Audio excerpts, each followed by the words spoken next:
overrule that decision if that individual is found not to meet the law under the Immigration and Refugee Protection Act. So to me, this doesn't really make sense since provinces do not have the resources or the ability to check for criminality, security, or medical issues. So my question to you is as follows. Can you please explain why it is so important that the federal government maintain the responsibility for having the final determination as to the eligibility of a visitor or an immigration applicant already in or outside of Canada? Ms. Shulman, and Mr. Manicom, go ahead. Well, the federal government has responsibility for the borders of Canada, and that's a fundamental federal role constitutionally. And in the current Immigration Act, none of the provinces have authority to deal with what we call admissibility processes relating to the health of Canadians, the health and safety of Canadians, and security and criminality. It would be a very profound change if we were to begin to introduce varying provincial responsibilities in that regard, given internal mobility. Any person admitted to the country is admitted to the country. So while I think it makes a lot of sense if you're looking at local labour market needs to have the provinces have a very significant role in selecting persons to integrate into their local labour markets, when we're talking about the health and security of Canadians, I think having 13 jurisdictions with a role there might be a recipe for considerable difficulty. The Auditor General had pointed out the challenges of the current system in ensuring good communications between differing government departments responsible for screening of immigrants and visitors. So, as I say, that would be a very significant constitutional and legal change. Great, thank you. Now, you also commented in your earlier submission, in your opening remarks, about the success of the, some of the provinces like PEI and others that have very high levels of immigration. However, I'm looking at a table provided, and I'm looking at Ontario in particular. So I'm interested if you can comment on why Ontario is kind of at the bottom of this list right now. I mean, obviously, we've redistributed some of the settlement funding, the minister has rather, recently because of a reflection of greater immigration to other parts of the country. But I'd like you to comment on why Ontario is so low in this and whether they are effective or ineffective in what they're doing. I wouldn't want to comment on whether or not Ontario's provincial nominee program is effective or ineffective, although the basic data will suggest when it comes forward an extremely high retention rate. I don't think the Ontario provincial nominee program has historically been very small, so data on economic outcomes and so forth would be very preliminary at this time. You always need a number of years of data to see how people are doing, and the Ontario provincial nominee program is very new and very small, so we probably wouldn't have meaningful statistical data. As to why Ontario chose not to begin a provincial nominee program in earlier years when other provinces did, I think is best a question for the province of Ontario. But we would have to remember that at that time, and still to this day, Ontario is far and away the largest destination for immigrants under federal programs. Ontario still receives a far higher percentage of immigrants than their percentage of Canada's population. That has been changing a little bit as migratory patterns have shifted in the country, primarily toward Western Canada, as has the Canadian economy and investment and other things, and immigrants tend to follow jobs as we would want them to. Thank you. Mr. Kelway. Thank you, Mr. Chair, and to our guests, thank you very much for coming today. It seems to me, listening to the discussion, that and I don't mean this in a critical way, but the provinces seem to be using the program to kind of plug holes for almost near-term labor shortages. Is that fundamentally your view on how the program's being used by the provinces? They're being used in very different ways. The provincial nominee programs are so diverse that it is difficult to generalize. Some provinces use them very directly for immediate labour market needs. Other provinces have taken a long-term, larger view about developing immigrant communities, building demographics, and attempting to build self-sustaining immigrant communities. I spoke earlier about the very large proportion of immigrants who have traditionally gone to Ontario. Immigrants tend to go to places where they know someone, or at least know someone who knows someone, and they get their foot in the door. So provinces such as Manitoba, for example, have focused on building an immigrant community, which will then become self-perpetuating. So I think all I can say is that the programs range from very small and very specialized, and indeed Ontario's program has tended to be small and specialized because they were getting large volumes of immigrants through the federal program. So they're very diverse, sir. So in your comments earlier, and I think it was Natasha who mentioned this in her part of it about developing multi-year levels planning approach. Is that what you're talking about? What those kinds of provinces, what those provinces are doing, or are you talking in those terms something completely different?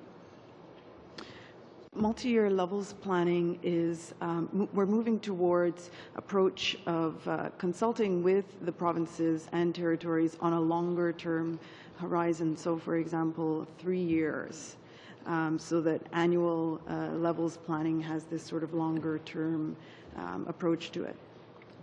So 3 years is the horizon you're working towards? That's what we are working towards. And what exists now under the federal program for a planning horizon? Right now, it's an annual basis. It's just an annual basis, so there's no kind of forward-looking labor force analysis and planning that supports what the federal side is doing right now?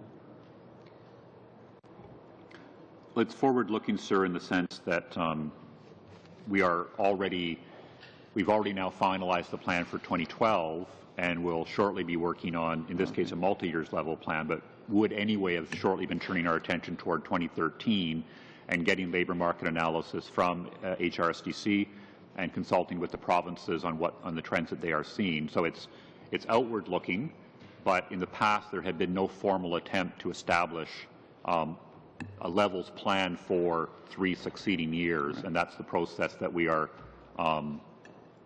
starting down with the provinces. So in the current system that you're working with, is that a view to driving the labor force or the mix of skills in our labor force to a certain point, or is that just about identifying shortages effectively? It's a very large and nuanced process because we have a lot of large and complex programs, given the multiple objectives of the Immigration Act. Well, so I was thinking more about the economic stream of things.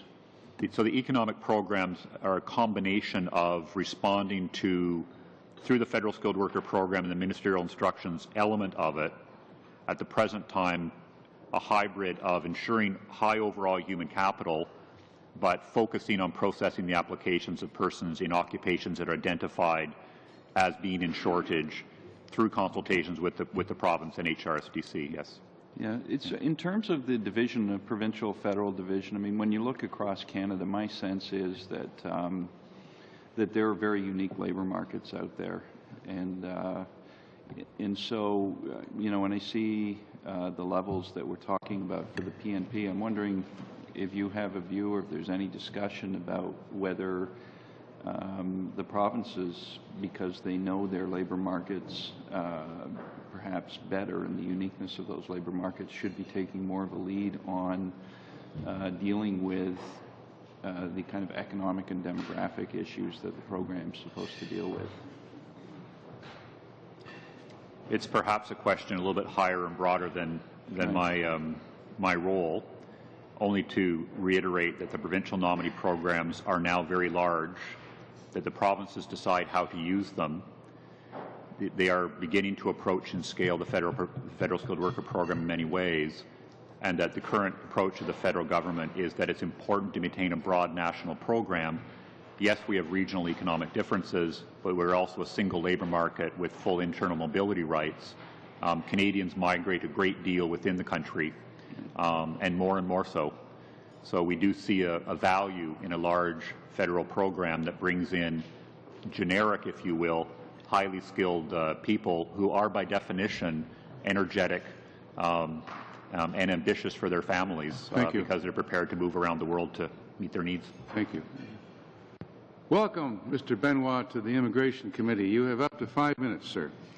Thank you, and thank you for being here today. I'm a temporary member of this committee for today, but I was the immigration critic for our party from '97 till 2000. And one of the things I did as critic is set up an immigration task force in the Greater Toronto Area, and I learned certain things. One of them was that a lot of people came to Canada.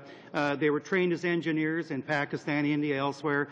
They were professionals. They came to Canada. They'd been told by unscrupulous consultants that they would be able to get a job in their area of expertise right away. And in fact, those are the people that are often PhDs driving cabs, that kind of thing. So there was certainly a problem with that. And I'm wondering if this provincial nominee program has helped to deal with that. Would you say that most of the people who come under the provincial nominee program actually work in the type of jobs they expect to be working in? I don't have specific data broken down in that way, but I think it is safe to say that the overall answer would be yes, because of the high proportion of provincial nominees who either have a specific job offer prior to arriving or indeed already working in Canada. So intuitively, yes, there would be a fairly significant difference. Yes, and I'd expect that. And because it was devastating when this happened. I had people tell me they never would have come had they known they wouldn't be working in the area of, that they expected to be working in. But there's no going home. You know, they'd pulled up roots to be the embarrassment of going back, and you know, they left saying we want a better life, and so all of that put together. So that makes sense, and I think this does help meet that, deal with that issue. Now, the second thing is, at that time, about 2/3 of all the immigrants ended up in the GTA. They didn't always go there directly, but they ended up there. Has this program helped deal with that? You know, are there more immigrants going to the places that the need is? And I would think by the nature of the program, it probably is. If in fact it is, can you tell me roughly, for example, I'm from Alberta. One of the biggest problems business has, the biggest problem business has in Alberta is getting workers. And I chair the Natural Resources Committee, and Mr. Gravel is on that committee. We hear again and again and again, day after day, the biggest problem with mining companies across the country, it's not just in Alberta or the West, it's across the country, is getting workers. So does this program help deal with that issue of getting immigration, getting people who immigrate to go to the places where they actually are most needed? Yes, the provincial nominee programs have had a fairly dramatic statistical impact, although I think probably also reinforcing the economic trends in the country. 26% of economic immigrants are now destined outside Ontario, compared to 11% in 1997. The overall proportion of immigrants outside Quebec went from 64% in 2005 to 52% in 2010. It's still very high, and still greatly to the benefit of the province of Ontario. But I don't have the exact figures in front of me, but certainly the provinces with the greatest proportional increase in immigration in recent years have been the Western provinces, and particularly Manitoba because of their extremely ambitious provincial nominee program, and Alberta, both through provincial nominee programs and an increasing share of the federal programs. Yeah, and I want to ask the questions. By the nature of this program, it is going to do a much better job, I think, at meeting those, dealing with those two issues that were there before. In my constituency, the difficulty in getting workers is unbelievable, and it's like that, as you say, not only in Alberta, Saskatchewan, British Columbia, but many areas across the country. To the extent that I have people in small manufacturers in my area, mostly in the oil and gas business, who are actually moving their companies elsewhere because they simply can't get workers. They're moving them in some cases to China, better situations, moving part of their business maybe to Atlantic Canada, where into a community where there are more workers. But the need is there still for more workers. I know that there are difficulties in expanding any particular program, but and you've already talked about this. But do you anticipate that in the years ahead, as this demand for workers becomes greater, and it will, the shortage will be more acute, that this part of the immigration system in Canada will be expanded? Unless Mr. Deister agrees, that's it. That's all right. He can finish. Carry on, Mr. We always let our guests carry on. You can. Yeah, no, it's my time. No, Mr. Deister. Finish the question. Yeah, you can answer the question. Yeah. Okay. At the present time, the federal government doesn't foresee further increases in scale of the provincial nominee program unless or until there is an overall increase in immigration levels. And as you know, we've had a vigorous national debate on that issue over the past month when Minister Kenney was doing his consultations. So I think it's probably about the larger discussion of how large the immigration overall program should be. And of course, outside of my remit, but it's a broader socioeconomic program for the country. We do have 14% youth unemployment. We do have persistent unemployment in many areas of the country. So I think not only immigration has something to say to help resolve those problems. Thank you, sir. Mr. Deister, you have 4 minutes. Thank you. I appreciate you being here today. This has been very, very helpful and enlightening. One of the things I look at, I'm looking at the chart that indicates where all the provinces stand, where things have, where things started, and where the growth has occurred over the last, especially over the last 3 or 4 years.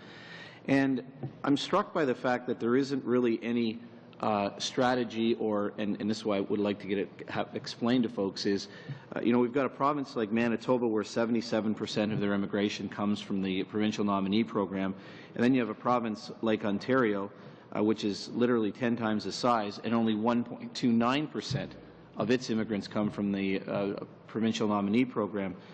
Is there any discussion around why there is such a disparity between a province like Manitoba and a province like Ontario, where the amounts are obviously not set on a per capita basis; they're set based on the requests you receive from the provinces? And I wondered if you could just elaborate a little bit on that. I think it'll be a pressing issue going forward.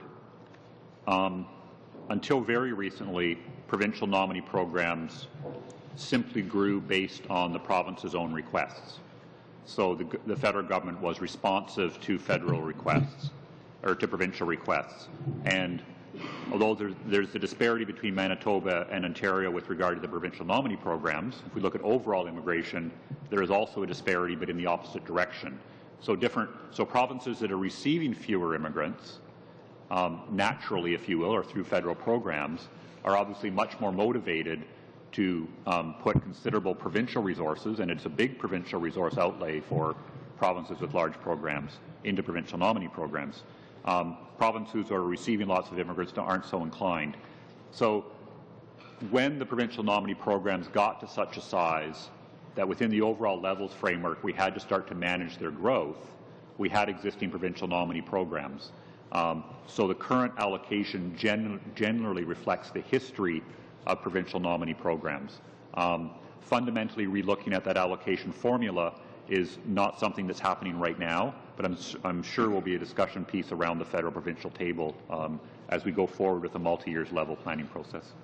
I think, well, what's 1 minute. What strikes me about this, and perhaps get you to comment quickly on, is that you're right that there's a larger base of immigrants that come to Ontario, but over the last 5 years, that's declined from 64% to 52% of the overall immigration levels.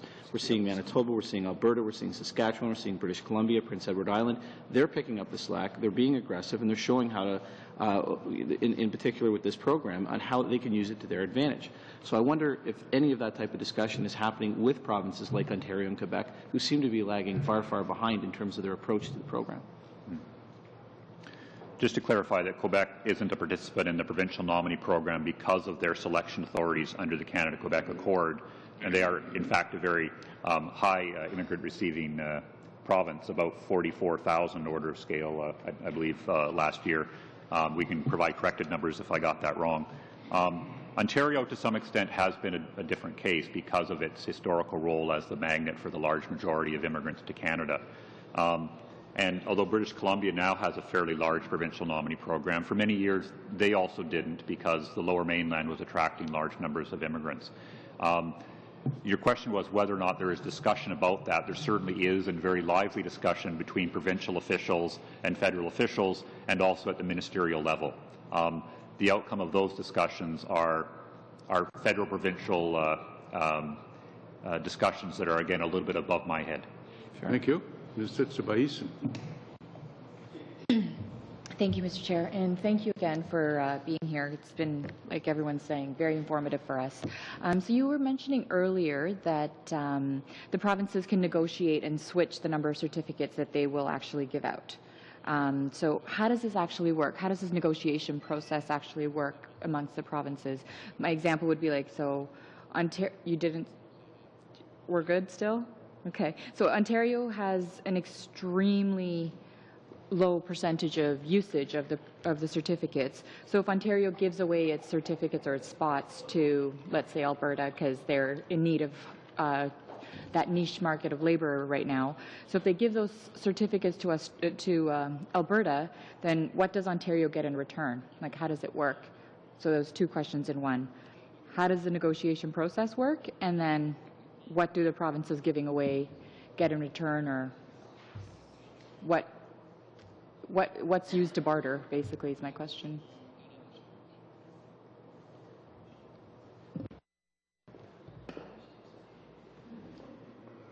Yeah, this allocation process is relatively new, so it's still evolving. The basic allocation formulas were set based on the size of the current programs, and then when individual provinces do not wish to use all of their allocation, they are able, in discussions amongst the provinces, to move the allocation to another province, as I understand how the process works. So the question. And they advise us. And so I'm Ontario and I give away my spots to him who's Alberta, what happens? What do I get in return for giving away my provincial nominee certificates that I could have given? Goodwill. Because I'm sorry to, but that's true, in the sense that the allocations are for a calendar year. If you can't use them, you still have your allocation for the next year. They would otherwise have not been used. So can we, like Mr. Lamoureux was asking, so to get, if we could get the targets and then the actual certificates issued and the number of people who are actually coming in on these programs, that would be very useful for maybe since the program is very relatively young, if we can get it since the inception of the program, I think it would be useful to see the movement or what has actually been happening in the program, and also once you have it prepared, or I think you said you do have it prepared already, the 2012 targets by provinces, because then we can actually see where the movement or the plan is for the future, if we can, or maybe if you can give it to the clerk, right, Mr. Chair? Yes, we have the 2012 allocations with us, and we can provide a copy right away. Perfect. Thank you very much. And we can easily provide a statistical report that you requested. Fabulous. Thank you very much. My other question will be about processing. So we just did a study on the federal backlog and faster processing times have generally been cited as an advantage of the PMP program. So PMP program over the federal skilled worker program, but we're starting to learn that there's a backlog that's forming in the PMP program as well. So if you could please comment on that. All right, thank you for that question. I represent the part of the department that's responsible for turning applications into visas, or at least the processing that's involved. We receive our target allocations, which we then in turn communicate to the missions for their specific allocations. They don't receive targets that are broken down by province. They will receive a target that identifies the provincial nominee program as a line of business among all the other lines of business that So they is have. there a backlog that's developing in the PNP program as well? There's not a backlog overall. For example, next year we're... So when you say overall, is that at the federal level within CIC? No, what I mean is that there can be faster and slower processing times at different missions. So there may be an inventory that's building up in a particular visa office, but nowhere near to the magnitude that exists in some of the other lines of business. Right now, we're looking at issuing approximately, 45,000 visas in this category next year. We have approximately 45,000 people in the queue right now. So it's matched quite closely. Okay. So for the Federal Skilled Worker Program, under the new ministerial instructions, there's starting to the processing time, or the end-to-end processing, they're saying is getting shorter and shorter. So how do you think this will affect the PNP applications? I think that the PNP applications will benefit from the same changes that we're making to the larger processing machinery. As I mentioned last time I appeared before the committee, we have a modernization agenda that we are rolling out quite enthusiastically. That will allow us to move work to where capacity exists to do the question is more. The question sorry, is. we've expired. I'm sorry. Of course. Mr. Lamoureux, good news. We're back to the 7-minute round. But Mr. Menegakis and Mr. Preston Weston, go first. Thank you, Mr. Chair. I will be splitting my time with Mr. Weston.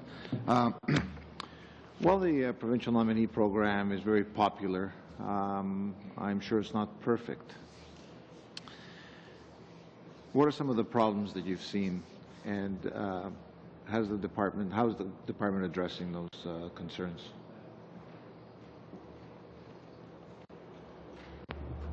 I can talk about some of the issues that have come up in the overseas context, but as David has mentioned in the course of his contribution, the approval rate of these types of applications is at 97%. So it's really a very successful program from the perspective of being a streamlined movement, if I can say that.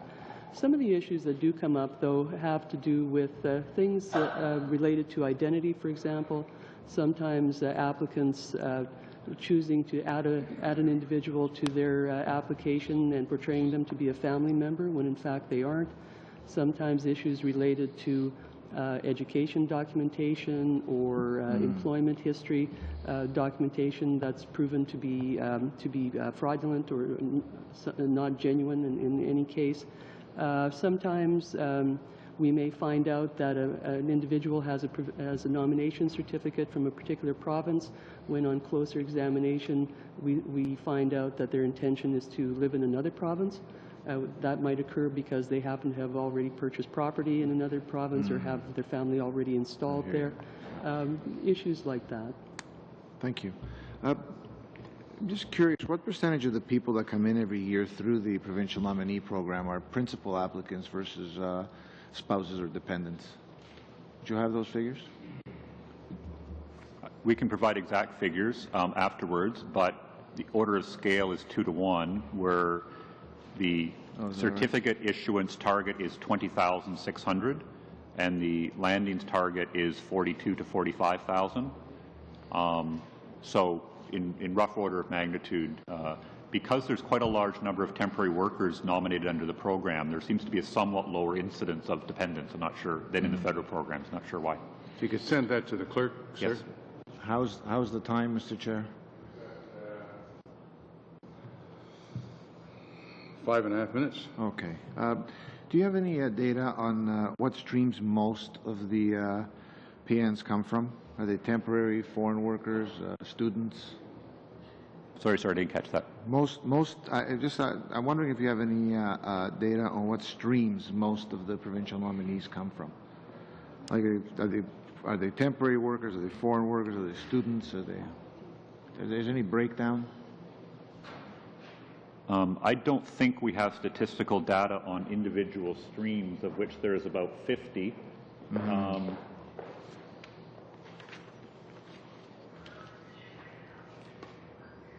but I can say that I think I mentioned earlier 55% of the certificates nationally in the PNP programs are issued on the basis of a job offer. So I think the labour market drive is the key one. Okay. Is the big one. But there are 50 programs. It's difficult to, and also they're provincial programs, and our systems don't identify which provincial substream they're in. So statistically, we couldn't do that very easily. Thank you very much. Over to Mr. Weston. Thanks. Subsidiarism is a bulky word, but basically it means pushing the decision-making down to the lowest level of appropriate government. And it seems that's what's happening here, and we're seeing the results in terms of less fraud, less rejections, efficiency, happy applicants, happy governments.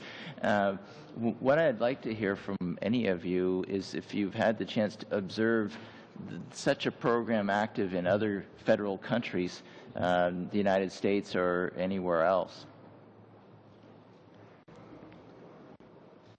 Observe would be too strong. There are state nomination roles in Australia that I don't know the details of. As far as I know, states in the United States don't have any influence on immigration decision making. The provincial nominee program, as it stands in Canada, is quite unique. As I say, I don't have all the details in my head of the Australian program, but they do have some state roles, but not nearly as substantial. And just to remember that it's a very efficient program from the federal government's point of view, because the provinces have through the 97% approval rate, demonstrated that they're doing a good job of streaming through their own processes. Of course, there are applicants who are refused by the provinces. You know, they are selecting individuals. But when they get to the federal government, it's an effective program and therefore efficient from a taxpayer point of view and others. We're not spending a lot of federal resources refusing applications. And as far as taxpayers are concerned, if we can do our job by getting out of the way, then we're doing our job the way they would want it to happen. Any further comment on overlaps with other federal programs, things that might impede the success of this, whether they're immigration or non-immigration federal programs? I think the two that come first to mind are business programs and programs for students. Some of the provinces have student streams, and we have the relatively new Canadian Experience class, which is growing but not as fast as we thought it would. The business programs have been complicated because there are federal business programs, and then provinces have developed various very differing types of business programs, which at times have, in the opinion of the federal government, crossed the line into the passive investment sphere, which by regulation is reserved to the federal government. So we've worked with provinces and corrected those issues.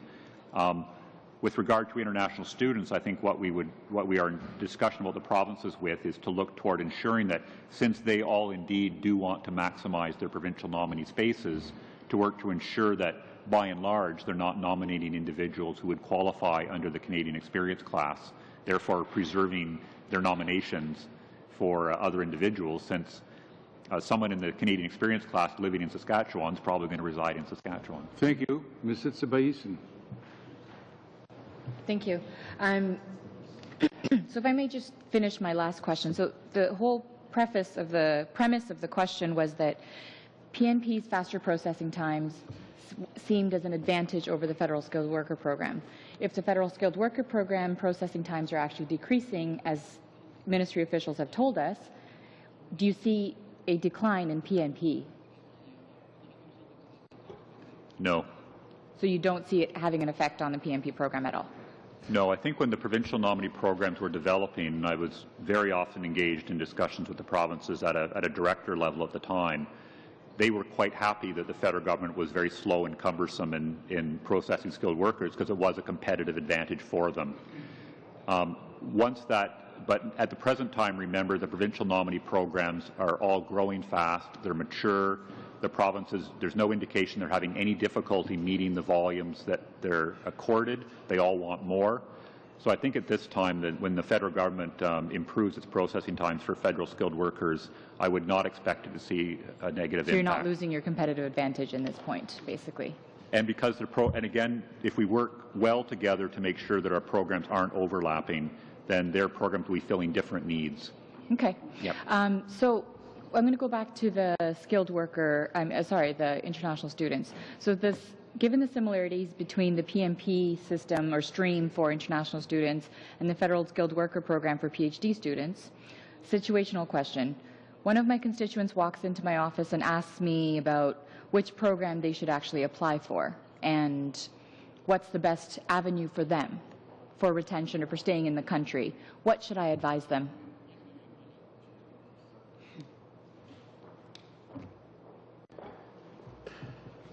First of all, there's only a couple of provinces that have student streams. I'm not sure. I know British Columbia has Ontario does. Ontario So does.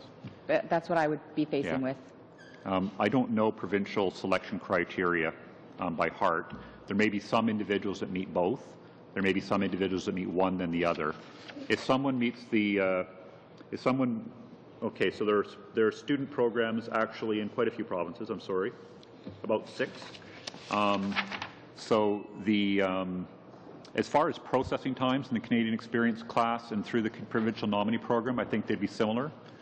So if you are someone who happens to meet the criteria in both of them, and they do have differing criteria, absolutely, then I don't see that there would be any obvious reason for me to recommend one over the other than that depending on the fees in the provincial program, it might overall cost more, but they vary as well. So if this is a cash-strapped student, I should suggest the federal skilled worker program because the provincial nominee program may have double the fees or 2 different fees, not necessarily double, but the federal fee and the provincial fee.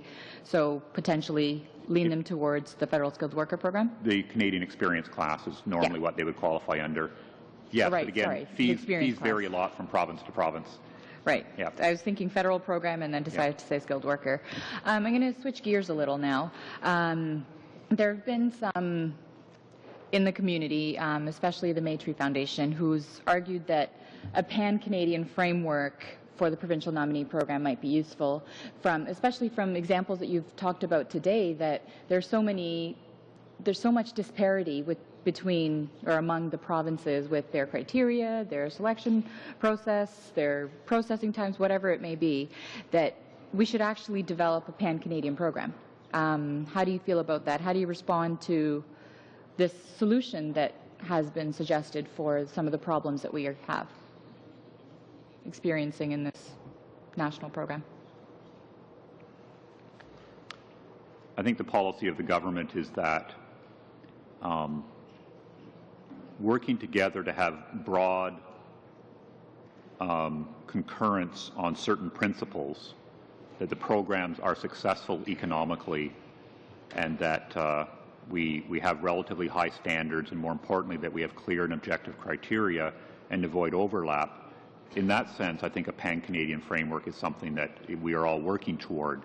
But if we mean ensuring that provincial nominee programs become more similar to each other. No, I think it's more along the lines of similar to each other, but also like the problem that was identified by the chair through his questioning was the mobility, because Canada doesn't restrict. We don't restrict, you come into this country in one province that you're not allowed to leave that province. You have to stay there. We don't say that. So with the open inter-provincial mobility that's quite easy or quite has a low threshold for these people who are coming in on the provincial nominee program, and some provinces having lower selection standards than others, there may be a problem that arises moving forward. So the pan-Canadian solution, pan-Canadian framework might be a good solution for that. So how do you respond to that?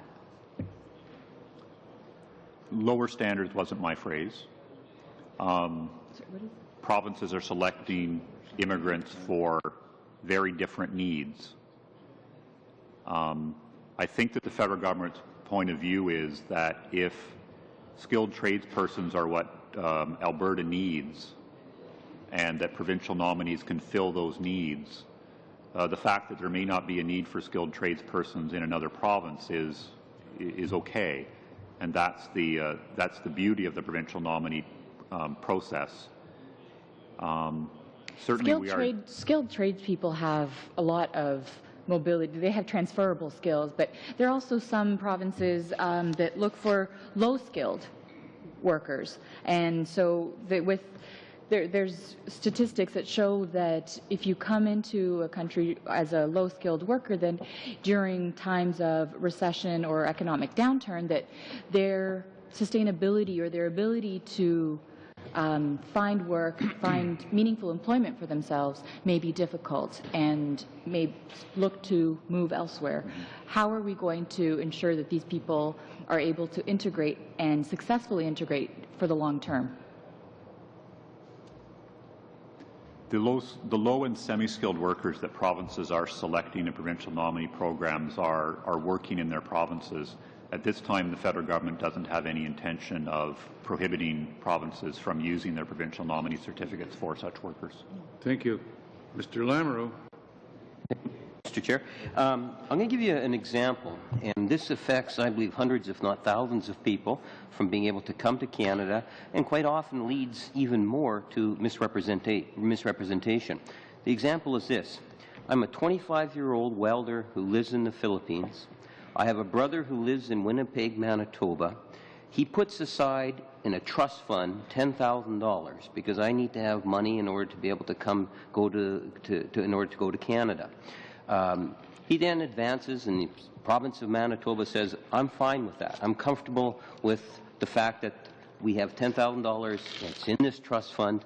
The question that I have, will that suffice from Immigration Canada's perspective, meeting the financial requirement?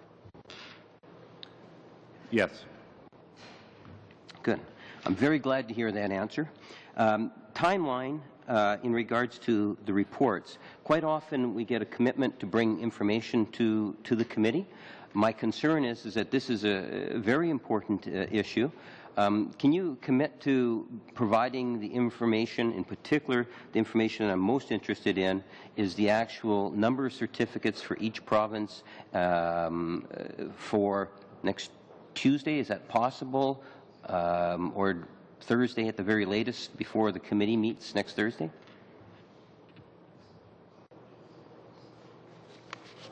Today is Thursday? Yeah. Yeah. Just up to the clerk for a minute.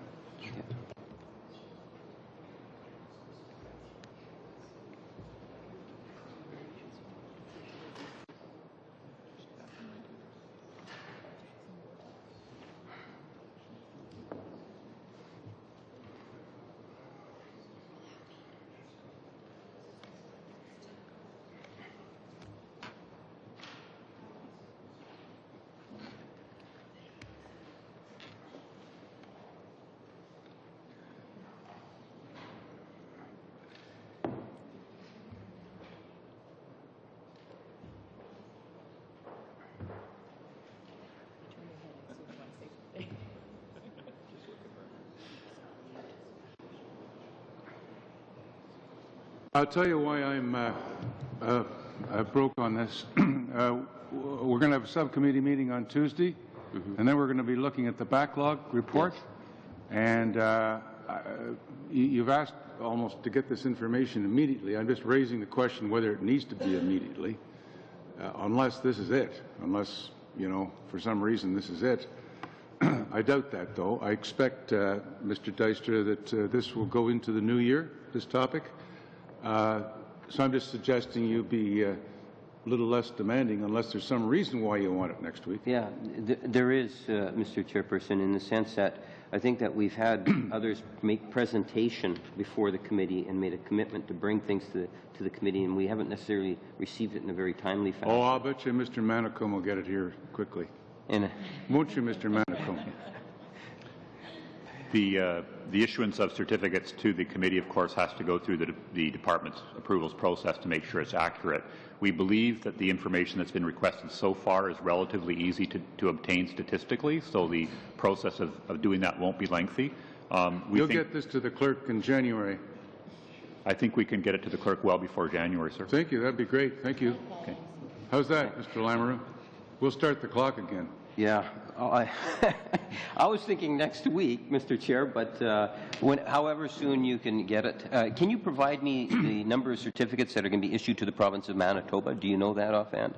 Issued by the province of Manitoba? For 2012? Yep. Which tab is that?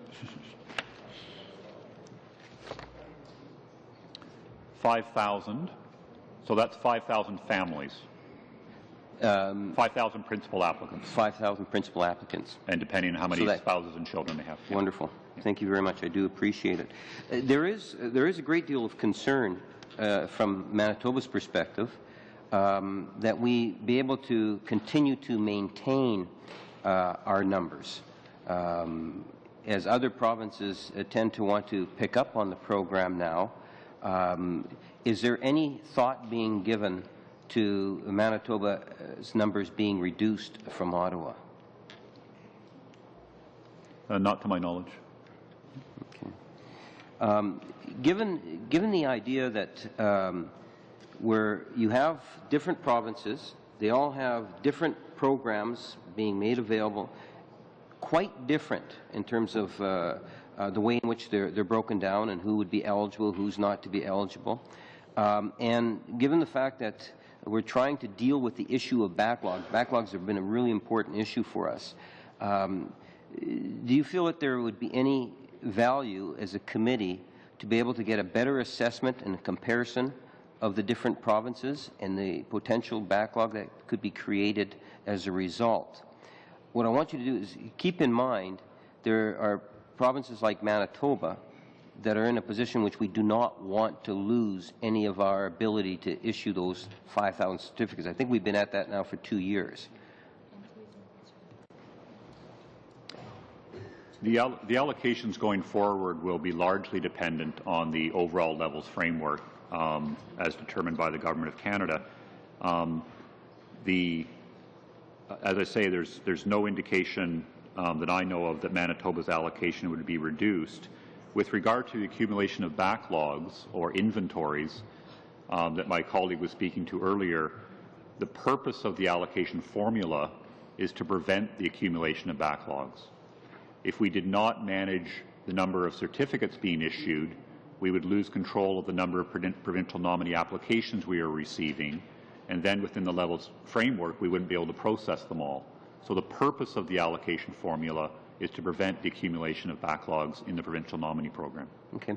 Do you provide multi-year forecasts for the provincial nominee program? So is it safe to assume that Manitoba will be able to get the 5,000 again for 2013 as an example? No, at this time it's done on an annual basis, but we are beginning the process of the multi-year levels planning that my colleague referred to.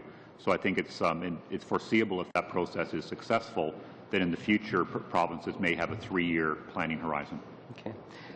I noticed that there was a number of provinces that had, and you made reference to it, have been audited. Is that by their own local provincial auditors? They've taken the initiative themselves, or is that something in which the local governments have asked? Yes. I referred to provincial auditors general reports of individual provincial nominee programs. Then in addition, the Auditor General of Canada made references to the provincial nominee programs as a whole in the report, I believe, of 2009. Thank you. Mr. Dijkstra. Thank you, Chair. I wanted to follow up. I've got a couple of questions with respect to the economic issues around this and also citizenship, but I do want to follow up on one point that Rathika made. David, you said, your response was, what is Ontario giving up to Alberta in the circumstance of the numbers, and it was goodwill. And I thought that was a great answer. But I actually do think it is a little bit deeper than that, because when you see the reduction in immigration in the province of Ontario from 64% to 52%, and the other provinces not picking up the slack, quite honestly, they're actually invigorated in terms of their immigration policy as it's focused on economic development for the country. And what I see as what Ontario trades off for the exchange and the change, or the lack of enthusiasm for this program is settlement funding, and which leads me to ask the question about the relationship between the provincial nominee program and settlement funding, and I certainly, I know you're not the experts on settlement funding, but I wondered if you could comment on the fact that we have other provinces that are obviously, like as Mr. Lamoureux has indicated, Manitoba, using this program to its fullest extent, that settlement funding in fact should follow where the immigrants are moving to. And by that I would ask, is there a relationship between the provincial nominee program and the use of settlement funding in order to assist them? Yes, it's slightly indirect. In other words, the federal government's funding formula for settlement is based on the number of arrivals, with an adjustment with regard to refugees because of the higher settlement needs of refugees. So there's a slightly different per head allocation for refugees. Other than that, it's based on number of arrivals regardless of programs. So a province that brings in more immigrants through the provincial nominee program will increase their overall number of immigrant arrivals, and therefore under the settlement allocation formula would in the following year receive an increased proportion of whatever overall funding is available. Okay, thank you. Stop the clock for a minute. Just to inform the members of the committee, this committee apparently went to each capital of the country in 2003 on this topic. It was a similar topic, and there's a report on the website that maybe you should all have a look at. Sorry, Mr. Deister, the clock will begin again. It's no problem. I don't think I lost my train of thought, but I'll do my best. The other aspect of this that you noted in your introductory remarks is in relation to the program itself. While it may be a pathway to citizenship, it is not, in fact, a Canadian citizenship program. And I wondered if you could just expand on that a little bit, because I do think that people need to understand that the provincial nominee program, along with the federal skilled worker program, is in fact, its stated purpose isn't to necessarily create new Canadian citizens, but it does lead to that based on their involvement here in the obviously Canadian economy and Canadian community. Yeah. Yes, like all of Canada's immigration programs, we certainly hope and encourage immigrants to become Canadian citizens. And historically, for many years, and a trend which we're happy to see continuing and even improving, a very high percentage of Canadian immigrants, I believe on the order scale of 75 to 80%, eventually become Canadian citizens, a level that is, to my knowledge, unmatched by any country in the world. Interestingly, immigrants in economic streams have an above-average uptake of citizenship, even higher than the immigration program as a whole, and the provincial nominee program outcomes are consistent with that. So a very high percentage of provincial nominees do become Canadian citizens. Thank you. The other aspect of this, and I know we've all alluded to it to a certain extent, but that the program itself is really the potential for each of the provinces to use it as an economic driver. And I wondered if you could you touched on this again in your opening remarks, but just outline the importance of sort of how you view the program in its essence, and that is that it is an assistance to the provinces to deliver on obviously skilled worker positions that in fact assist them with respect to their provincial economies, but obviously the larger outcome is that it assists us in terms of the strength of our Canadian economy. It's always a challenge as a public official to give you the essence of a program.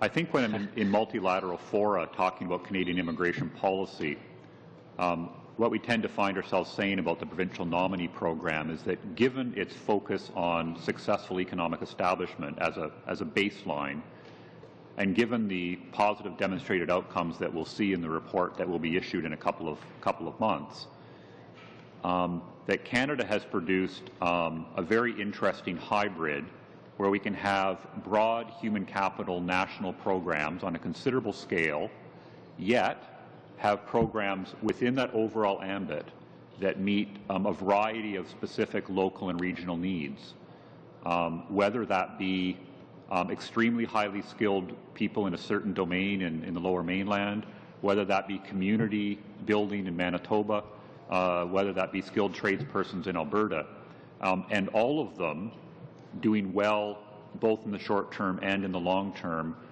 by global standards extremely well and eventually becoming Canadian citizens. So I think it gives us a policy nuance or agility or responsiveness that probably would be beyond the design capabilities of a federal government because of the way in which we do our business. So I guess that's what I'd say about it.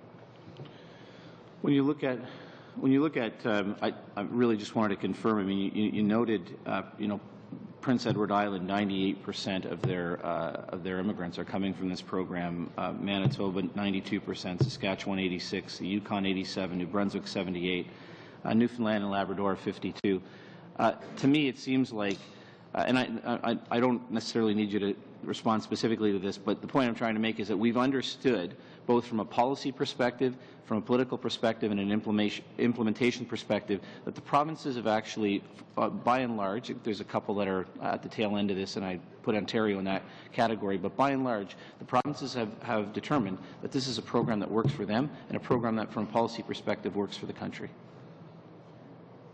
I don't think that was quite a question, but I guess I'd only add the kind of nuance that we see is, for example, the province of Newfoundland and Labrador needing nurses in outports and setting up individual relationships with nursing training institutes in southern India and coming to India in person and working with those local schools to develop programs that benefit both Newfoundland and the training institute in southern India. I can't really imagine the federal government undertaking that kind of nuanced approach. Thank you. Mr. Kelway, Madame Grouet, you have less than 5 minutes.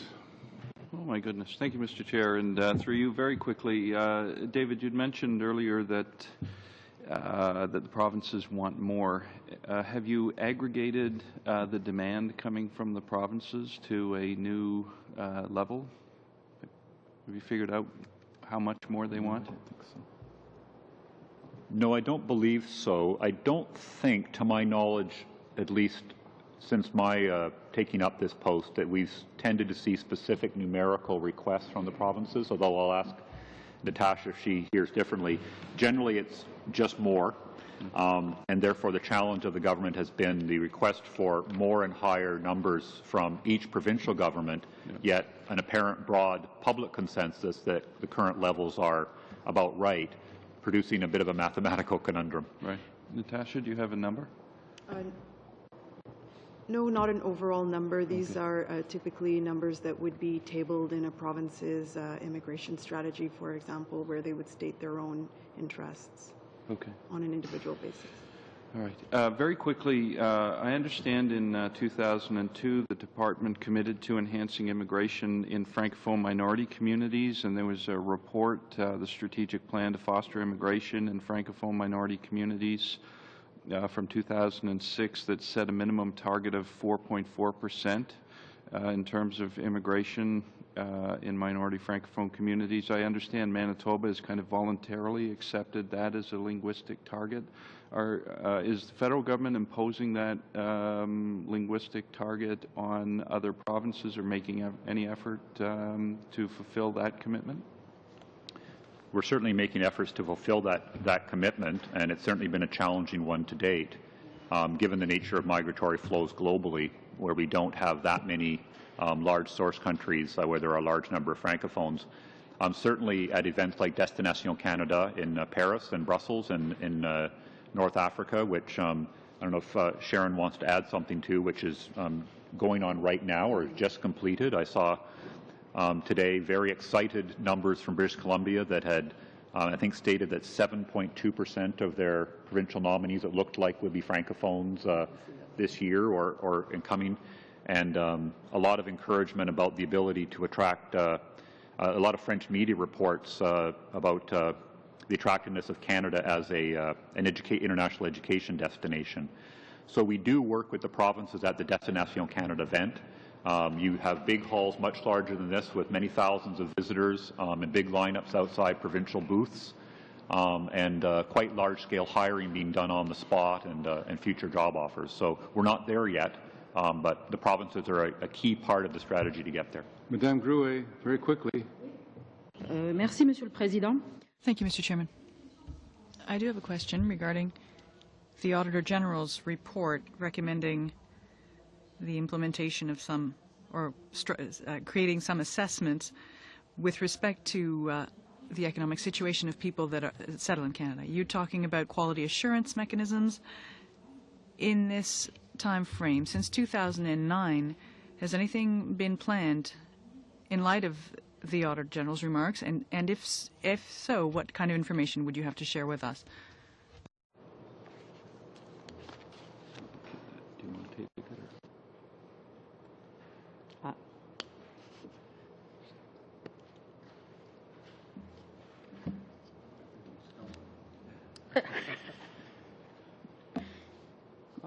C'est la question de la fin.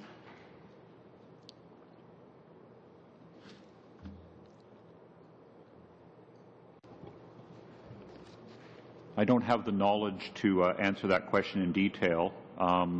We are working on some quality assurance programs with some provinces. I think perhaps with regard to that question, I'd prefer if we could provide a written response to the committee, Mr. Chair. Okay. We would appreciate that. Thank you. And again, to the clerk, if you could send it to the clerk at the appropriate time. And our time has expired, and I thank you, Ms. Choman, Ms. Periek, and particularly you, Mr. Manicom. We worked you over very well, and you've been very helpful to the committee. We do appreciate it. Yeah. Yes, sir. Mr. Chair, is it possible for me to correct an error that I made earlier? Absolutely. Very shortly. We had a question about the funding allocation in the Canada-Quebec Accord, and I stated that it was linked to the number of arrivals. My note here, and perhaps we can provide a more detailed response, is that the funding is not directly linked to the number of immigrants received. So it appears the formula is more complex than that, and perhaps we could provide clarification in writing. If you could give us that as well. Thank you. Thank you. Just to remind committee members that Tuesday is a subcommittee meeting, so only subcommittee members need attend on Tuesday. The backlog report will be available on Monday sometime, and it will be emailed to you. I remind you that that report is confidential. This meeting is adjourned.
Good morning, everyone. This is the Standing Committee on Citizenship and Immigration, meeting number 13, Thursday, December 1st, 2011.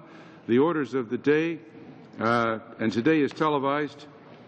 Pursuant to Standing Order 1082, there is a briefing on the provincial nominee program.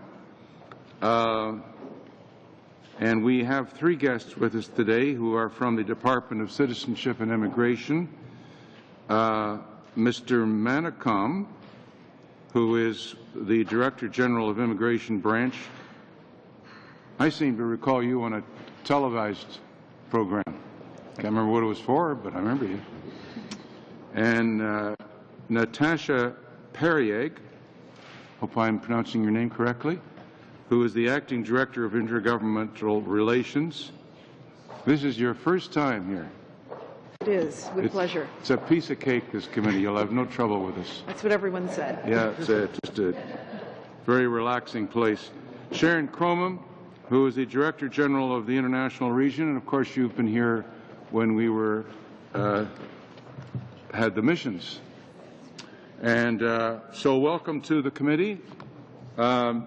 Manicom and Ms. Perieg, I understand you are jointly making a presentation. You have the floor. Thank you for coming. Thank you, Mr. President. And thank you for inviting me to speak to you today about the provincial nominee program, and more specifically about how the program has developed in recent years.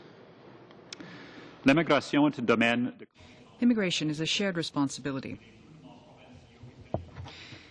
And provincial and territorial governments are primary partners of Citizenship and Immigration Canada.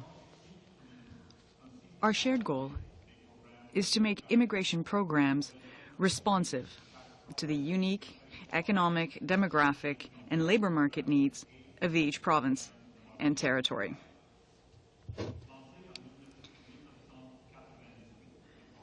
Introduced in 1998, the Provincial Nominee Program is one tool to encourage the spread of immigration through the country while providing provinces and territories a mechanism to meet their specific economic development needs. Chaque province et territoire est responsable de la conception. Each province and territory is responsible for the design and management of its provincial nominee program. Provinces and territories establish the nomination criteria for their programs, including requirements and policies relating to business investments. These criteria must respect the immigration and refugee protection regulations and bilateral immigration agreements. Applicants are nominated on their ability to become economically established and on their intention to settle in the nominating jurisdiction. Roles and responsibilities for the provincial nominee program are defined through bilateral agreements between CIC and provincial and territorial governments. All provinces and territories, with the exception of Quebec and Nunavut, have provincial nominee program agreements.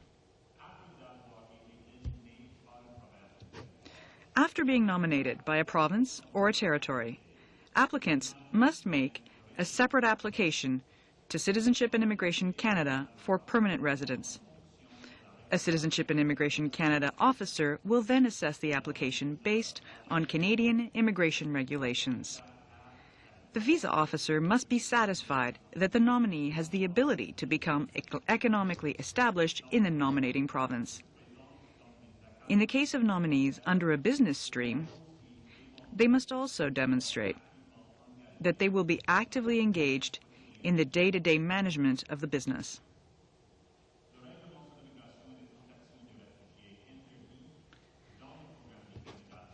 Passive investment, or the provision of capital in a business or organization without active involvement in its management, is prohibited in provincial nominee programs by the Immigration and Refugee Protection Regulations. Lastly, Citizenship and Immigration Canada is also responsible for ensuring that applicants are not inadmissible on medical, security, or criminality grounds. Program has grown from a niche program to become a key component of provincial and territorial demographic and economic strategies, increasing six-fold since 2004. Provincial nominee programs had over 36,000 admissions last year. Almost 1 out of every 5 economic class admissions are now provincial nominees. In 2010, the provincial nominee program represented the primary source of economic immigration for several provinces, such as Prince Edward Island, Manitoba, Saskatchewan, the Yukon, New Brunswick, and Newfoundland and Labrador. In addition to growing in size, Mr. President, provincial nominee programs have also become increasingly complex in scope, now accounting for over 50 provincial and territorial subcategories, each with its own nomination criteria.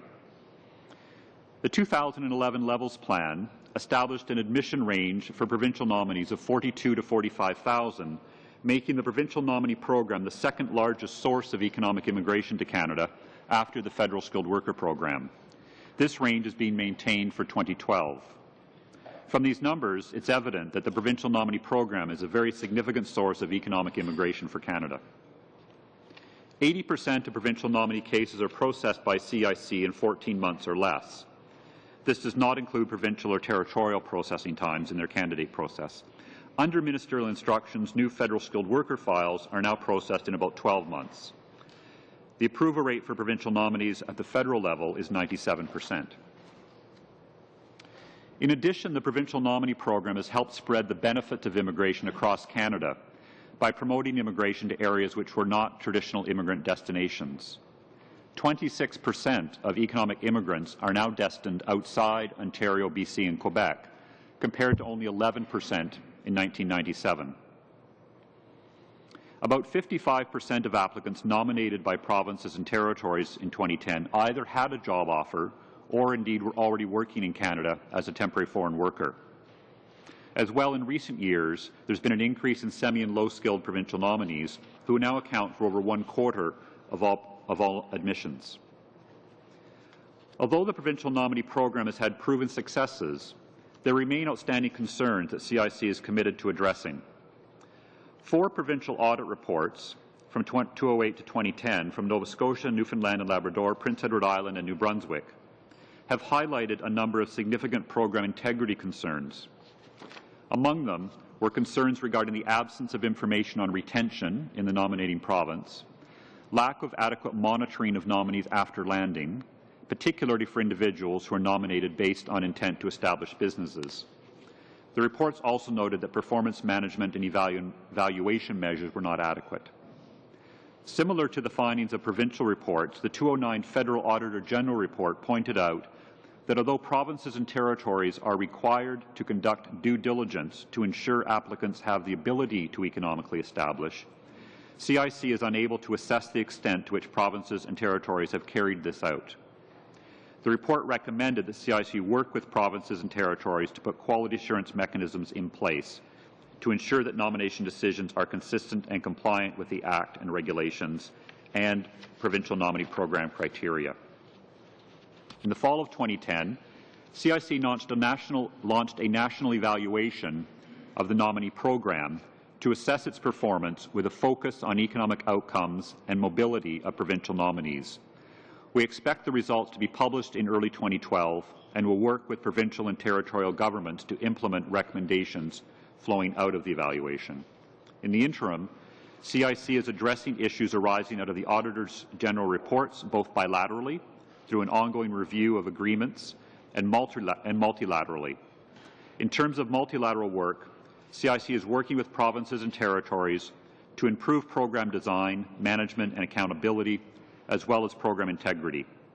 We are also working together to conduct a comprehensive review of economic immigration programs and identify areas of overlap. These initiatives will lead to stronger economic benefits and a better response to labour market needs. I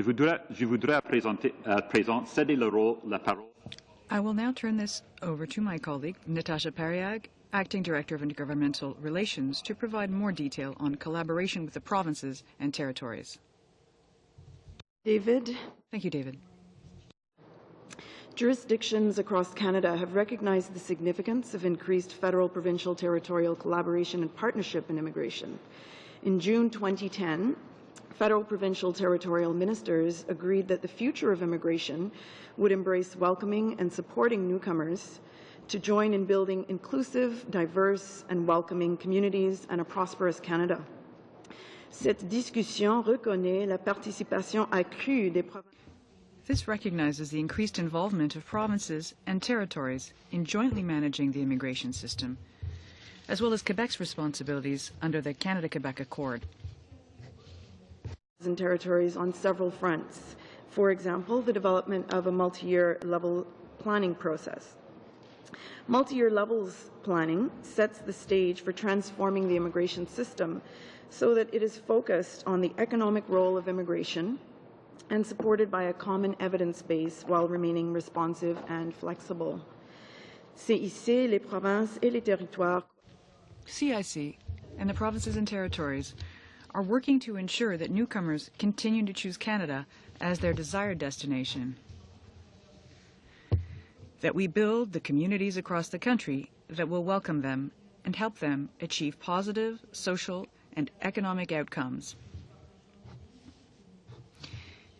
And that we share the benefits of immigration across the country. We know that we need to do this collaboratively, working together in new ways so as to achieve improved outcomes. The program is critical to this work. It provides an effective tool which allows provinces and territories to design programs that meet their individual needs and address local labour market and economic development challenges. The program also serves to promote regionalization and spread the benefits of immigration across Canada. Moving forward, CIC will continue to work with all jurisdictions to ensure the overall integrity and accountability of all provincial nominee programs. Thank you for your attention. We would be happy to answer any questions you may have. And thank you for your presentations. You were a little bit over, but that was good enough. Mr. Menigakis is first, and he's going to ask you some questions. Thank you, Mr. Chair, and thank you very much for your presentation. Very informative. I appreciated getting all the detail. We've heard a lot about the provincial nominee program and how it is a shared responsibility with the provinces, but I have a few specific questions as it relates to that. First is simply, who's responsible for the design and management of the provincial nomination programs, including the criteria for nomination? Thank you. Provinces and territories are responsible for the design, the management, and the evaluation of its own provincial nominee programs. That said, provincial nominee programs have to respect federal immigration law and regulations. Is it the same for all provinces? Can you share that with us? Yes, the same principle applies to all provinces. The province is responsible for the design, management, and evaluation of their own provincial nominee programs. The bilateral agreements are not identical, but they're very similar with regard to that principle. The criteria for nomination, does that differ from province to province? Oh, yes. Could you give us some examples, perhaps? In effect, I guess that's the reason for provincial nominee programs, since they're designed to enable provinces to work on specific local needs, whether they be demographic, labour market oriented. There's a wide variety of different programs. There's about 50. For example, British Columbia has programs that are focused on trying to encourage immigrants, especially business persons, outside of the Lower Mainland area. In Manitoba, there are programs which focus quite a bit on community ties to ensure that immigrants coming in have community and/or employer support. Alberta uses its provincial nominee programs quite a lot to ensure that they're getting skilled tradespersons, and it's quite directly labour market oriented, with a high proportion of nominees already working in the province as temporary foreign workers. Thank you. Could you elaborate a little bit for us the difference in the responsibilities that the provincial governments have to the federal government? Basically, in general terms, the province's nomination authorities are a substitute for the selection processes that the Immigration Act and regulations lay out in categories like skilled workers or the Canadian Experience class or our business programs. They are an alternative economic program. They nominate a candidate and effectively move them into the selection, the final selection process. As the 97% approval rate demonstrates, the federal official will normally simply be accepting the applicant as having met the selection criteria so long as they are assured that the applicant intends to reside in the province of destination, that they are capable of economically establishing. That is normally presumed from a provincial nominee certificate, and it's only in fairly exceptional cases that would be looked at. And they have to be sure in the case of business programs it is not a passive investment, that according to regulation the provincial nominee business person must be intend to be actively engaged in the functioning of the business. At that point, the applicant has now been selected, and they move to the final stages of process, which is a federal role to ensure that the individual is not inadmissible to Canada for health, safety, security, criminality issues. And then the federal government issues the immigration visa, and they are landed at port of entry in the normal way by our colleagues at CBSA. Thank you. I still have some time. 3 minutes? Oh, great. I know that the provinces and some others have asked for an even further increase in the provincial nominee program. What, in your opinion, would be the implications of that happening?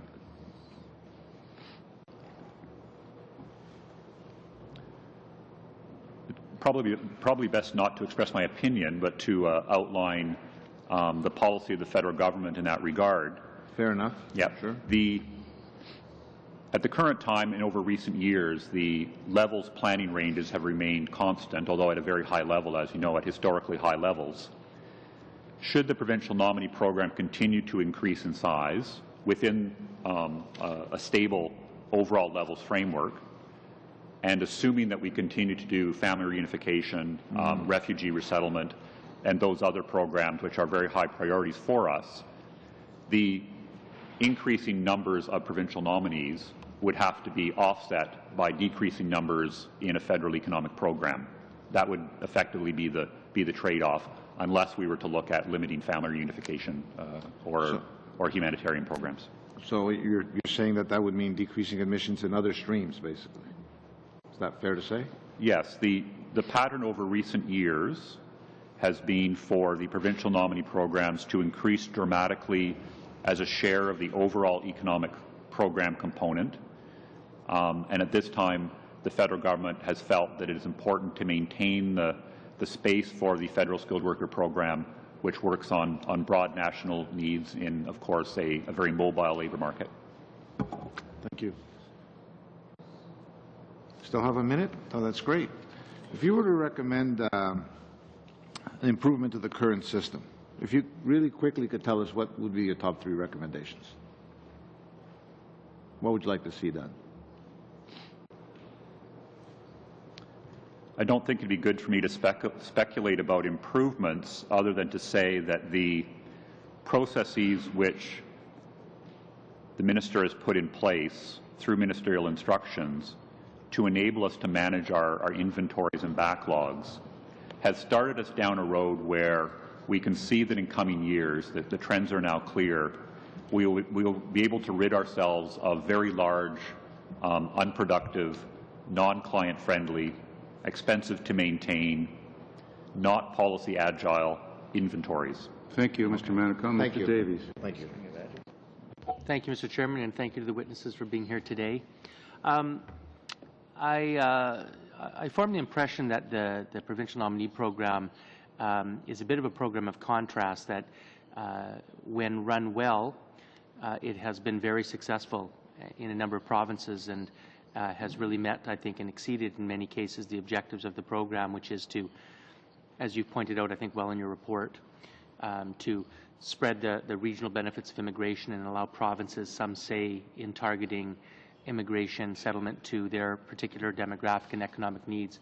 There have been some problems as well. We're familiar with some of the problems that occurred, particularly in some maritime provinces, difficulties over meeting the objectives of the program. And You touch on this in your report that in 2009, the Federal Auditor General pointed out that although provinces and territories are required to conduct due diligence to ensure that applicants have the ability to economically establish, it says CIC is unable to assess the extent to which provinces and territories have carried this out. I know that in the 2010-2011 Departmental Performance Report, it notes that the first federal evaluation of the provincial nominee program began in 2010. We're almost at 2012, so I'm just wondering if you can update us on any preliminary evaluation findings that might touch on the subject. Thank you, Mr. Davies. You'll understand that I can't talk about the details of the evaluation report prior to its publication, which is coming very soon, early next year. So the department has been consulting closely with the provinces through the process of doing that evaluation in an iterative way, and the evaluation report is almost complete. Certainly, the evaluation report will show a variety of outcomes in differing provinces, as you've indicated. I think we will see that the overall outcome is really quite positive. I'm not able to go into further detail about that, other than to say again that it'll be published very shortly. Okay. So leaving aside the report, which I won't ask you to comment on, is CIC able today to assess the extent to which provinces and territories have carried out their requirements under the PNP? We're certainly working toward that with them. I don't think that either us or the provinces would say that we are where we need to be. Certainly the issue of fraud and program integrity across all immigration categories requires strong collaboration between the levels of government. We have ongoing discussions with the provinces on how to improve the program integrity design of their program. We work closely with them both on the policy side and on the operational side. I don't know if my colleague might wish to comment with individual provinces when individual problems appear with certain caseloads. We're working closely with them on how to improve selection standards and management of the provincial nominee programs. And I certainly think that the publication of the report will take us a big step forward. There'll be a number of recommendations in that report, and the federal government will be working closely with the provinces to implement those recommendations. Thank you. Now, we also know that, of course, once these people come to the province, the idea is that they will settle in the province and contribute to a dispersal of immigration across the country and better regional development. But we also know that there's no way to ensure that people, once they come to the province, particularly after they complete the requirements, will remain in the province. Can you give us some indication of what the degree of interprovincial mobility is in this program? I take it there must be some leakage of people to other provinces after the requirements are met. Yes, of course, there's no one measure of mobility. You can look at where the provincial nominee candidates are a year after they arrive, or 3 years after they arrive, or further down the road. And in a mobile economy, I don't think we would be less interested in the very long-term mobility. We're interested in whether or not they've arrived in the province, made best efforts to remain there, and so forth. The report will show varying degrees of mobility depending on the differing provincial nominee programs, but that generally speaking, they've been surprisingly successful, I think, compared to the very early days in improving retention. A number of provinces have developed retention strategies that are working quite well. By having links to communities or to employers, or in nominating individuals who have already been working in the province, they are making great strides in improving retention outcomes. And there'll be some hard data in the report when it comes out. I don't have that data before me, but it will be available, as I say, early in 2012. Okay, and we know that the federal government recently announced a new stream in the federal skilled worker program for PhD students, yet we also know that many provinces have student streams in their provincial nominee programs. On what basis do you decide which opportunities for immigration will be federal and which provincial, and how do those dovetail? Yeah. That's one of the key questions going forward as the provincial nominee programs grow in size. Only 4 or 5 years ago, they were really quite small, and issues of overlap or redundancy, or gaps indeed, were less important than they're starting to appear now. We are engaged in a multi-year process with the provinces to do a full survey and canvass of all of the different programs. And we'll be working together to try to identify areas of overlap. Areas you can think of, for example, in the Canadian Experience class, you have individuals who are either working or studying in a Canadian province, and there may be opportunities for provinces to use their spaces elsewhere in their provincial nominee programs by not nominating people who could qualify in the Canadian Experience class. With regard to the PhD stream, just a couple of quick comments. It's only an entry doorway into the federal skilled worker program under ministerial instructions.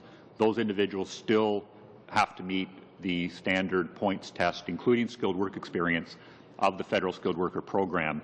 The distinction between it and other student programs, it enables people who have not yet completed a Canadian diploma, but who have done at least 2 years of good standing in a PhD program. So it's unique in that regard. It captures individuals who are in the process of completing a doctorate, and in a way we kind of want to get them while they're good, and hopefully after they complete the doctorate will remain in Canada.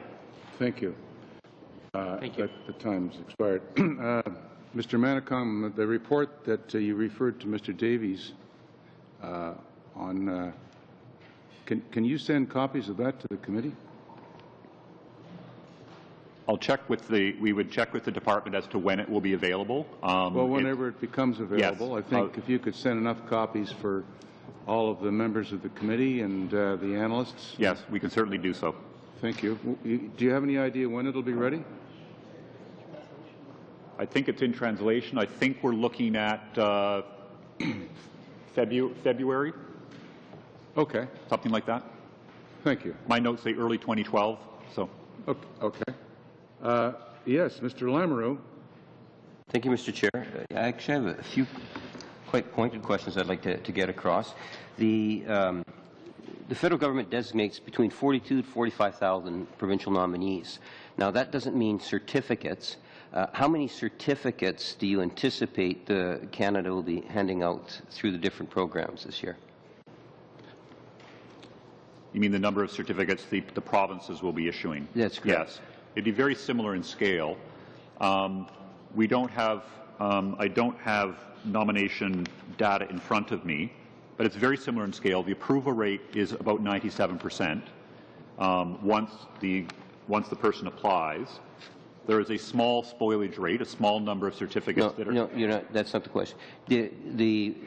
We might have 42,000 people coming under the provincial nominee category. Yeah. Out of those 42,000, there would be a set number that were given certificates. So it might be, you're sponsoring, but I'm bringing my wife and my 3 kids. I see. Right? Yeah. So how many certificates are we actually issuing? I believe the provinces issue about 22,000. Okay. Okay, and it's fair to say that the number that we're actually issuing is increasing. You made reference to 6-fold in the last 5 or 6 years. As more and more provinces seem to be realizing the benefits of the program, is it fair to say that we will continue to see significant increases in that program over the next few years?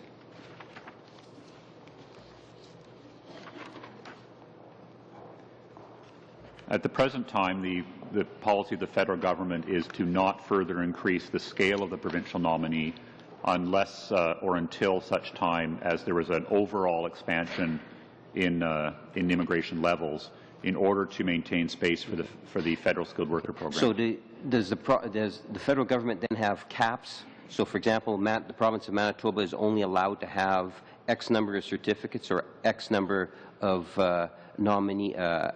X number of people coming through the program? We have an allocation process with the provinces. Just to give a precise figure, the nomination targets for 2012, so for next year, is 20,665. So I was right on order of scale of 22,000, but not precise. Right. And I believe that's the same target as we had for 2011. Okay. And provinces amongst themselves can switch their allocations about, but we do have a province-by-province allocation target. Sure. But now how is that, I only have 5 minutes, how is that actually determined when you say provinces kind of negotiate amongst themselves? How is it determined how many certificates will the province of Manitoba give out last year, next year? Do they sit down with other ministers to determine that? How is it determined which province gets how many?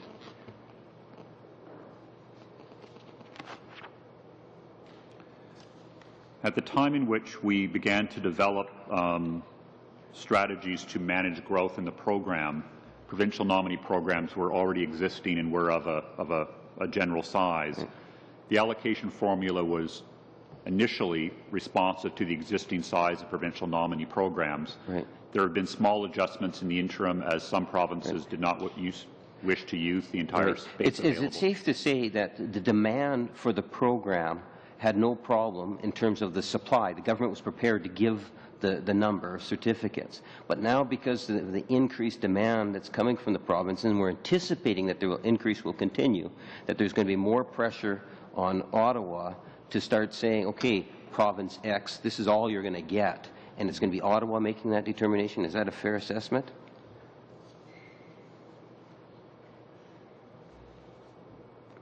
Unless there's reallocation amongst the provinces, yes, General. Yes. Can you provide to the committee an actual breakdown of numbers and numbers of certificates issued, numbers of people coming through the program, and number of certificates issued by province? Would be very beneficial, I believe, for the committee. The other issue that I wanted to thank you. The answer to that is yes? Yes. Yeah. Yes. And if you could send it to the clerk, please. Yeah.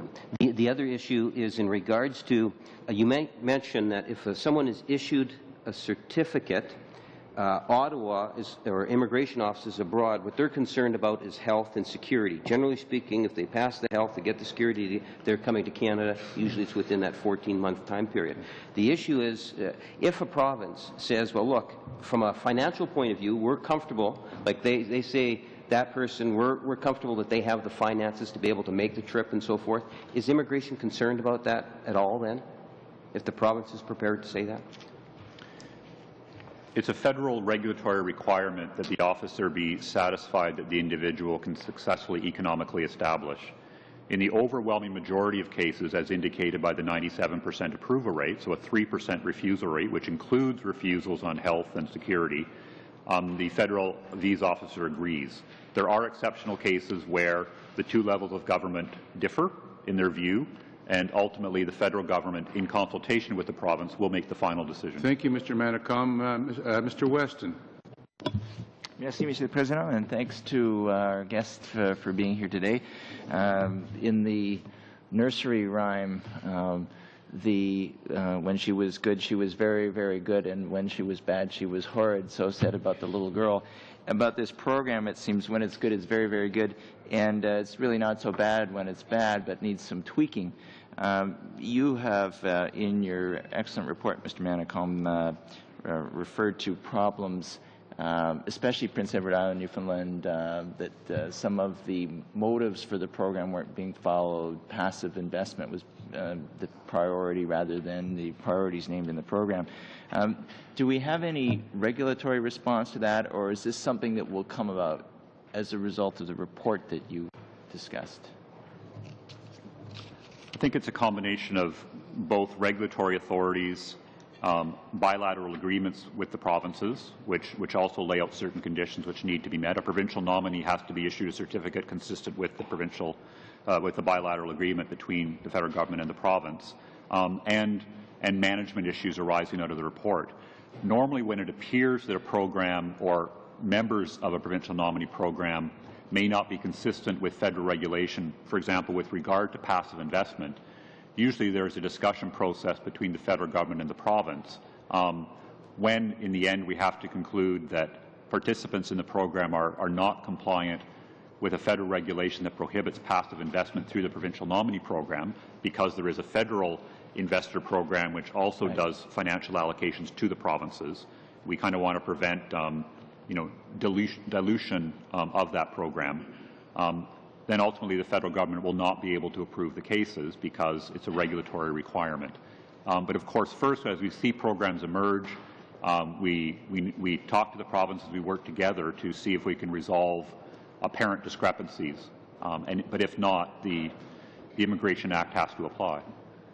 So one would hope there would be some consistency and a minimization of negotiations over every application, especially given the large growth we're seeing. So are we seeing some standardization that makes the whole system more fluid and streamlined, so these things don't have to be revisited time after time? Yes, I mean, my previous position was Immigration Program Manager in New Delhi, so I have some familiarity with the actual operational front lines. The percentage of cases where you have disagreements and a back and forth with the province is really quite small. It's a small percentage of cases. It's not so much making all the provincial nominee programs the same. Of course, we don't want to do that. What we work hard with the provinces on is ensuring that their criteria are transparent, that they are well known to our officers, and that those criteria are consistent with the regulations. The design of provincial nominee programs are supposed to meet individually specific provincial needs, so it's natural that the programs differ so long as they meet the fundamental framework. Et il y a une grande croissance depuis ces 6 années. And there's been great growth over the last 6 years. At this point, we're looking at 36,000, and there's going to be an increase this year to 40,000. What does this mean for the future of the program? As far as I can tell, that seems like a huge success for our government. Would you agree with that? Would you say that this is something that will continue to be positive for our country? I'm absolutely sure that the program will be of benefit to the entire country. The idea of allocating immigration throughout the country, it's been proven in the figures. Last year we reached a record for the provincial candidates. This year we're going to beat that record, and we'll be beating this year's record next year, almost certainly, based on the trends we're seeing in the system. But at some point, as I've mentioned already, the federal government is concerned with maintaining enough space for a major federal economic program for the Federal Skilled Workers Program. In the context of our current levels, there are necessary trade-offs, and we'll be working with the provinces to make sure that this is good for the economy in Canada. Alors, si on peut faire les And if we can bring about the changes that are anticipated, perhaps in your report, what would be the limits in this growth? If this program is really that great and the provinces individually are the beneficiaries of it, what would be the limits? In fact, it depends on the total levels in the future. If total immigration levels in the future remain constant, of course there are limits to growth in all our programs. Canada's in a good position. We have some pleasant choices to make between a number of programs that are all successes. Clearly, the provincial nominee program is a success, but it's also clear, based on most recent reports, that the performance of the people chosen in the federal program is also quite something, and it's also a huge success. So choosing between either one of those programs is positive to Canada, but of course we have to make choices in the context of the current levels. If you increase in one category, you drop the other. Okay. So as the representative of my riding, can I ask you this question? What would be the clear, obvious benefits to BC that you might have observed? I have not had the opportunity to spend sufficient time in Vancouver, but clearly it is a province that has greatly benefited from the provincial nominee program. It is one of the biggest programs there. They will be receiving 3,500 certificates for next year. So in other words, close to 10,000 people. And that is one of the largest programs, therefore. Also, the Federal Skilled Worker Program is growing in BC. Levels of immigration to BC have increased, especially given the evolution or growth in the emerging and Asian economies. And every day we can see on the streets of Vancouver and elsewhere the economic and social advantages of this situation. The standards are different in each province?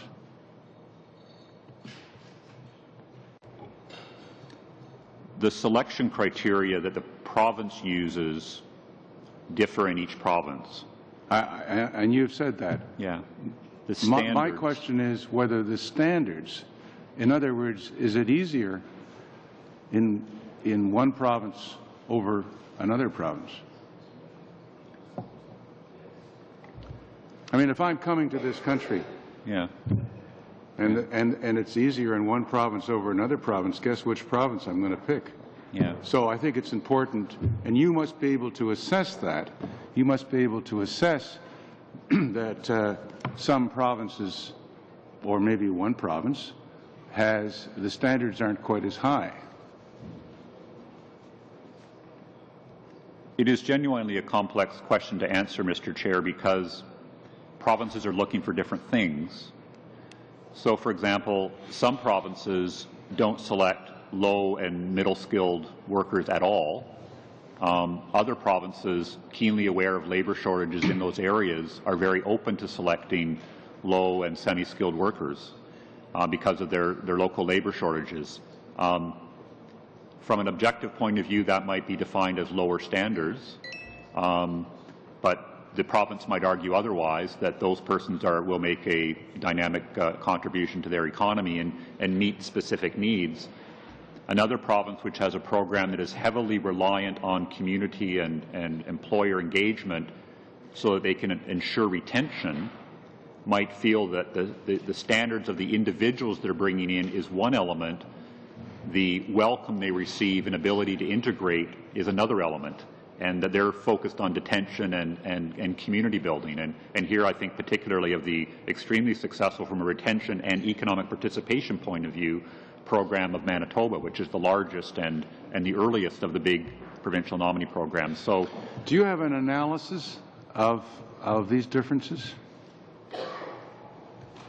No. We are working on a large-scale project to catalog, if you will, all of the different program streams to identify areas of overlap, and we continue discussions with the provinces about establishing clear criteria.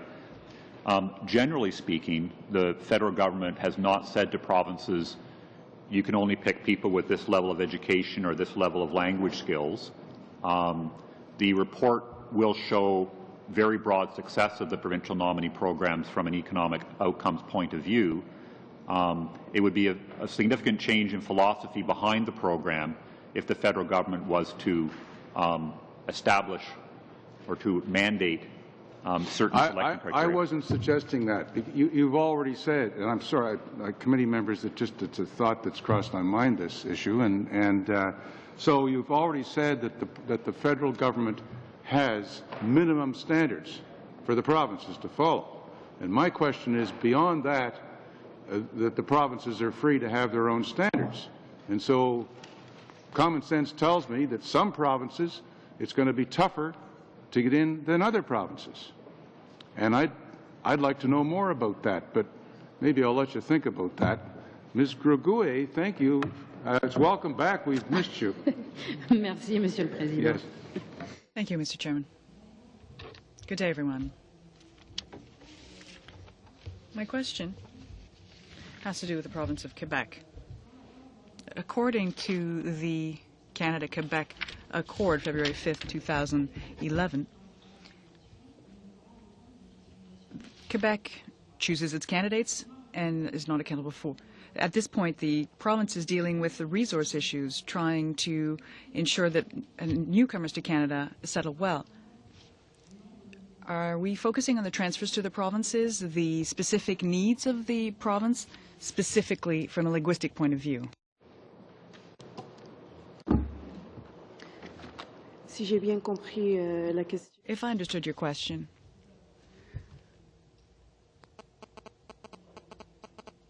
you're addressing the issue of transfers, right? Yes.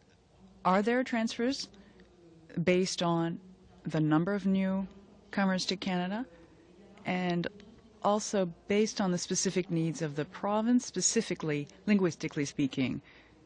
Are there adjustments made to that effect, and how? Okay, well, under the Canada-Quebec agreement, there is a formula within the accord, and it is on the basis of that formula that these funds are transferred on a yearly basis. And these services have to be comparable to the services offered elsewhere in the country. Okay. When you say comparable to what's offered elsewhere, compared to other provinces, you mean? I'm not sure I understand. The settlement allocations are specifically described in the Canada-Quebec Accord according to the formula that is adapted according to the number of arrivals or newcomers. So it's a separate formula compared to the other ones that might be used in the other provinces. So that was set in the Canada-Quebec Accord in 1991, in fact. Okay, thank you. So that's set on an annual basis. It's adjusted annually according to a formula set in the agreement or the accord. Very well, thank you. I do have a second question regarding skills delivered, the recognition of skills. It's a problem in the fact that, in the sense that integrating into the labor market is very much dependent on those skills and being recognized. And credential recognition. How does the federal government want to contribute to solving this issue? In which way? Especially given the fact that this is a provincial area of jurisdiction. And in what way can we make sure that this non-recognition of credentials abroad can be solved? Est-ce qu'il y a des discussions?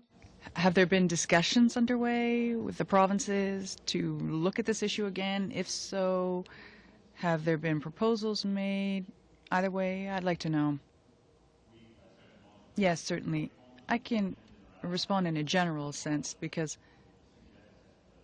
it's not the subject of this particular meeting, so I don't have experts here that could respond specifically. There are some broad-level discussions, federal, provincial discussions, to improve the credential recognition for people that would be coming to Canada. And there is a group that is specifically working on that project with the provinces because the provinces are responsible for credential recognition in the regulated areas. There's a major project underway to improve that process. Okay. I would imagine that in light of this improvement, there would be exchanges between the provinces to make sure that best practices in one province could be followed in another. Is it on that basis that you're working? Yes, the federal government's role is to encourage the recognition of these credentials, to improve the transparency in the process, and to improve the communication of these processes for our immigration candidates. We also have a process underway abroad in a number of countries to have individual sessions with pre-approved immigrants before they arrive in our country to facilitate their labor force integration. And large part of these sessions have to do with credential recognition, how to get that to happen, how to get the process underway. So we are currently compiling all of this information to help immigrants and encourage them to start the process before they arrive in this country. Thank you.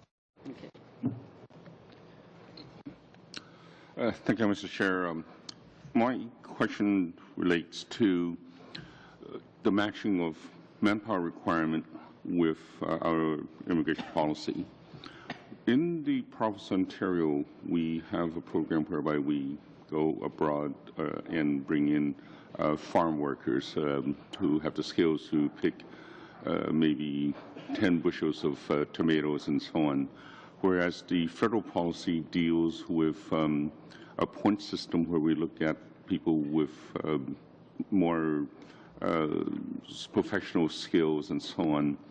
And I wish that you can address or reconcile two questions that I have. One is, how does the business or the industry of a particular province reflect their need and requirement to the province to meet those labor needs, and how does the province reflect that to the federal government to reconcile that the two immigration selection criteria are not exactly in step with each other?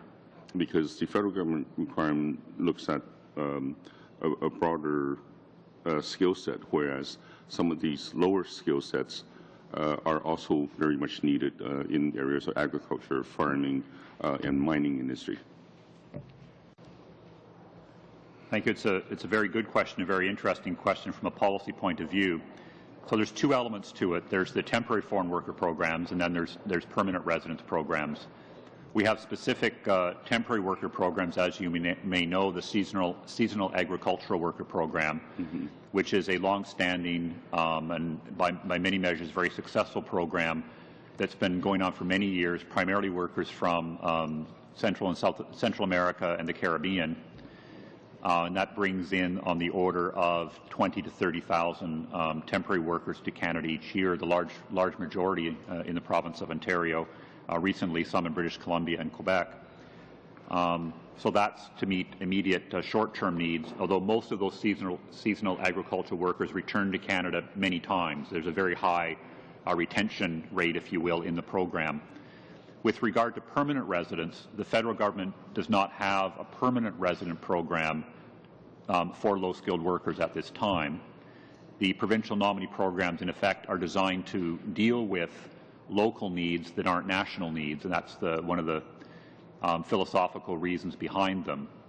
So, if a province has a specific need, whether it be low-skilled or high-skilled in their province, that is often what they choose to use provincial nominee programs for. A low-skilled permanent resident program is something that would certainly be worth discussing. We would have to understand, of course, that if we built a stream for low-skilled permanent residents under a federal program, we would have to take spaces away from an existing program at the present time. And is it, what I'm seeing is a bit of a redundancy here, because we're bringing in seasonal workers in the program for agriculture requirements, low skill, and we also have a provincial nomination program that nominates people, workers that is needed for that type of skill. Perhaps could these two be sort of blend into each other so that we don't have two separate programs? They could be, but they have, I would suggest, different purposes. The people who come under the seasonal agriculture worker program, one should not presume they want to immigrate to Canada. They have families in their home countries. The money they bring back to their host societies have been demonstrated to improve education outcomes for children and so forth. Some percentage of them may wish to settle in Canada. We do have to remember, though, in some of those occupations, once they become permanent residents, they will generally, like Canadians, not be ready and available to do that work. The seasonal agriculture worker programs brings in people to do jobs which Canadians have chosen not to do. And all the evidence would suggest that once permanent resident status is obtained, they are not likely to remain seasonal agricultural workers. They will migrate to other permanent occupations.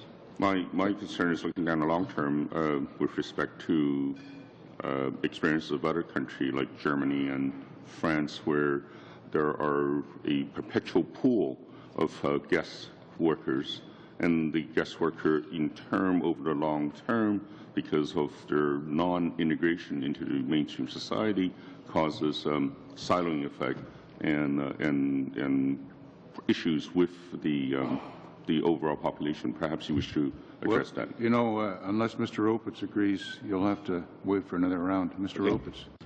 Thank you, Mr. Chair. No, I'll share my time with Mr. Young. Okay. Carry on, please. I'll make it 10 minutes, I guess. Then. It's certainly an issue which the federal government is engaged in and looking at. Not so much with regard to the seasonal agricultural worker program, perhaps, where individuals are coming for certain months and then returning on a seasonal basis.